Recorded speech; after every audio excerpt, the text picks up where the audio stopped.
j'ai appris qu'il y avait déjà plus de 2300 antennes relais déployées sur toute la Suisse. Pourquoi les opérateurs veulent absolument qu'on passe à la 5G? L'intérêt, c'est le débit, c'est le fait de pouvoir utiliser des millions d'objets connectés. On parle aussi de voitures autonomes, on parle de drones aussi. Il y a tout un enjeu économique derrière tout ça et un enjeu sécuritaire également. On pourra vraiment nous localiser précisément horizontalement mais également verticalement. Alors je me dis, est-ce qu'il y a vraiment une demande? C'est la question qu'on peut se poser. Est-ce qu'on a besoin de cette technologie? Je pense à plein de choses finalement qui font peur quelque part, qui nous font perdre notre autonomie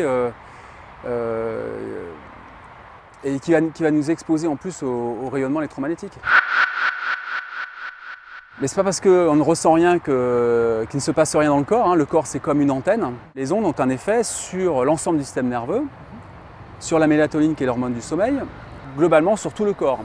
C'est-à-dire que ça va influencer sur le sommeil, ça va influencer sur les cellules, sur le système immunitaire. Ça favorise du coup les maladies neurodégénératives, comme Alzheimer, Parkinson, sclérose en plaques, etc. La norme officielle n'est pas faite pour nous protéger.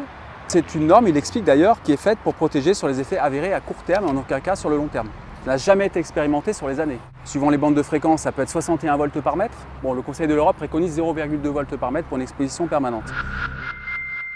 Elles ont été établies par l'industrie du sans-fil et l'industrie de l'énergie à l'époque, par un comité privé qui s'appelle l'ICNIRP. Elles n'ont jamais été revues, à la baisse en tout cas, elles ont toujours été revues à la hausse.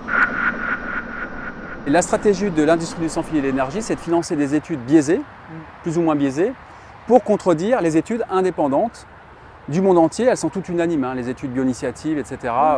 Elles sont toutes unanimes sur la nocivité des ondes sur le long terme. Conflit d'intérêts. Conflit d'intérêts. Pour l'instant, la seule marge de manœuvre qu'on peut avoir en Suisse, c'est de demander l'arrêt du déploiement des antennes relais. Baisser la puissance d'émission des antennes relais. Il faut que chacun prenne conscience que quand on utilise son smartphone pour faire de l'Internet, eh bien on est acteur de tout ça finalement.